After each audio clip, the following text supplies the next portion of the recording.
रोजच्या जेवणात भात हा असतोच, परंतु रक्तातील साखर वाढण्याच्या भीतीने किंवा वजन वाढण्याच्या भीतीने पण भात टाळतो.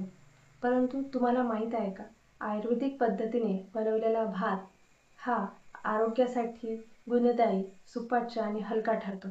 चला तर या व्हिडिओमध्ये आपण बघूया की आयुर्वेदिक पद्धतीने भात कसा करावा व त्याचे काय फायदे आहेत आणि आयुर्वेदाच्या नुसार भाताबद्दलचे गैरसमज दूर करूया.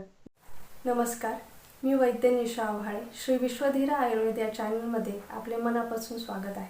तर आयुर्वेदिक पद्धतीने भात तयार करण्याची अगदी सोपी पद्धत मी तुम्हाला सांगणार आहे. स्टेप 1, जेवढा तुम्हाला भात तयार करायचा आहे तेवढे तांदूळ घ्यायचे. ते मंद आचेवर कढईत किंवा तव्यावर भाजून घ्यायचे. ते करपणार नाही याची काळजी घ्या. आणि याच्यामुळे काय होतं की जे तांदूळ असतात त्यातले जडपणा हा म्हणजे गुरुता ही कमी होऊन त्याला हलकेपणा येतो आणि पचण्यास ते हलके होतात. आता जे तांदूळ भाजलेले आहेत ते आपण स्वच्छ पाण्याने धुवायचे.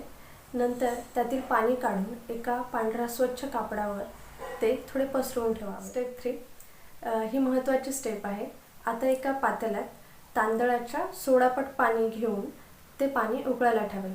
यामध्ये पातेल्याच्या वर झाकून ठेवू नये किंवा या पाण्यामध्ये मीठ घालून. आता आपण पातेल्यात जे पाणी उकळायला ठेवले त्यामध्ये तांदूळ टाकून एक चांगली उकळी आल्यानंतर त्याच्या वरील जे पाणी आहे ते 3 ते 4 वेळा काढून टाकावे. त्यालाच आपण आयुर्वेदमध्ये मंड असे. मधून भाताची जी शीत आहे ती बोटावर दाबून भात शिजला आहे की नाही ते चेक करावे. जर भात शिजला असेल तर गॅस बंद करा. अशा प्रकारे आपण आयुर्वेदिक पद्धतीने शिजवलेल्या भाताचे काय फायदे होतात ते बघूया.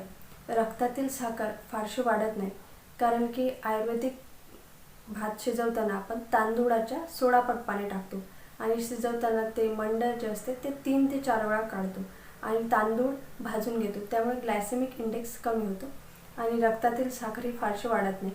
शरीरातील वातदोष कमी होतो, पोट सुटत नाही, वजन वाढत नाही, जेवणानंतर एक तृप्ती मिळते आणि पोट जड वाढत नाही, भात खाल्यानंतर आळस येत नाही. आयुर्वेदाच्या आधारे आपण काही गैरसमज दूर करूया. जसे की भात खाल्ल्याने वजन वाढते का? तर जसं आपण आयुर्वेदिक पद्धतीचा भात सांगतो की ओपन व्हेसलमध्ये बनवा, पातेल्यामध्ये बनवा, झाकण ठेवू नका, मीठ घालू नका किंवा तांदूळाच्या सोडापट पाणी आपण टाकायला सांगतो. तर त्यावरील जे मंड असते आपण 3 ते 4 वेळा आपण काढायला सांगतो. त्यामुळे तो भात पचायला हलका होतो, त्यामुळे वजन वाढत नाही आणि योग्य मात्रेत, योग्य पद्धतीने आणि योग्य पचनशक्तीनुसार जर आपण भात खाल्ला तर नक्कीच वजन वाढणार नाही. रात्री भात खाऊ शकतो का? तर या आयुर्वेदिक पद्धतीने जर तुम्ही भात केला तर तुम्हाला पचण्यास हलका होईल आणि रात्री भात खाल्ला तरी काही प्रॉब्लेम होणार नाही. आणि तुम्हाला जर 2 पोळीची भूक असेल तर तुम्ही 1 पोळी खायचं आणि उरलेला भात खायचा.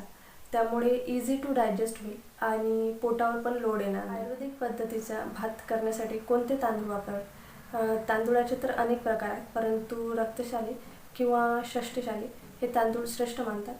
हे तांदूळ वापरले तर पचण्याकरता हलके असतात आणि पित्तशमन करणारे असतात.